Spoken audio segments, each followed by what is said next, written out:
নমস্কার বন্ধুরা, দেখুন আজকে আমি একটা নিরামিষ রান্না নিয়ে চলে এসেছি। পটল কুমড়ো আলু দিয়ে ছক্কা।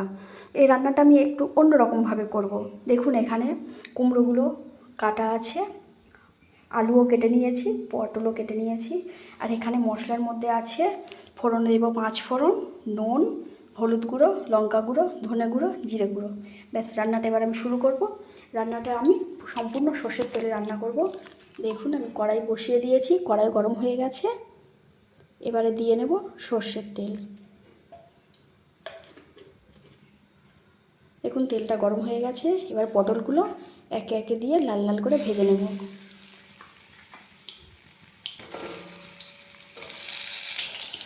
দেখুন পটলগুলো ভাজা হয়ে গেছে, পটলগুলো একে একে তুলে নেব।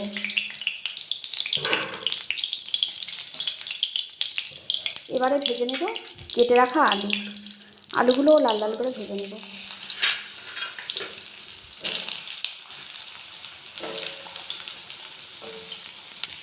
দেখুন আলুগুলো ভাজা হয়ে গেছে। এবার আলুগুলো আমি তুলে নেব।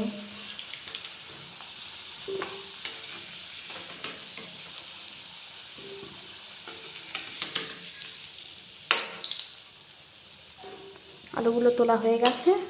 এই তেলের মধ্যেই আমি ফোড়নটা দিয়ে নেব 5 ফোড়ন। দেখুন ফোড়নটা হয়ে গেছে। কেটে রাখা কুমড়োগুলো দিয়ে দেব।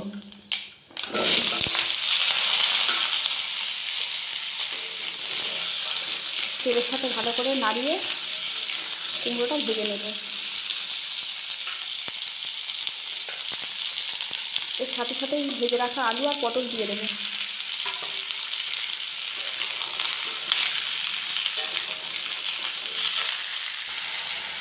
দেখুন সবজিগুলো ভালো করে ভাজা হয়ে গেছে। ঢাকা দিয়ে দিয়ে ভেজে ভেজে দেখুন সবজিগুলো সিদ্ধও হয়ে গেছে। এবার আমি দিয়ে নেব এগুলো জিরে গুঁড়ো, লঙ্কা গুঁড়ো, হলুদ গুঁড়ো, ধনে গুঁড়ো, নুন, সব মশলাগুলো একসাথে দিয়ে নেব। একটু নাড়িয়ে নিয়ে অল্প করে জল দিয়ে দেবো।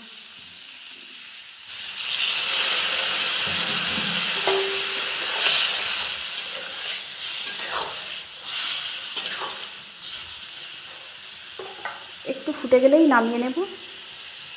তৈরি হয়ে যাবে আমার পটল কুমড়ো আলুর ছক্কা।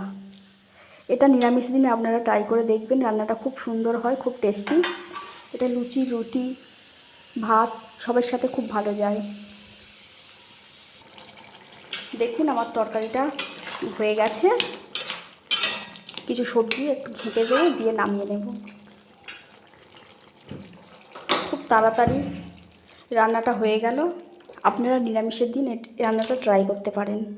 এটা টেস্টি, খুব হেলদিও, খুব টেস্টিও। দেখুন হয়ে গেছে। দেখুন এটা আজকে আমরা ভাত দিয়ে খাওয়ার জন্য তৈরি করেছি। এটা লুচি, রুটি, পরোটা সবের সাথেই খুব ভালো যায়। নিরামিষের দিন আপনারা একবার করবেন। ঠিক আছে, রান্না আমার কমপ্লিট।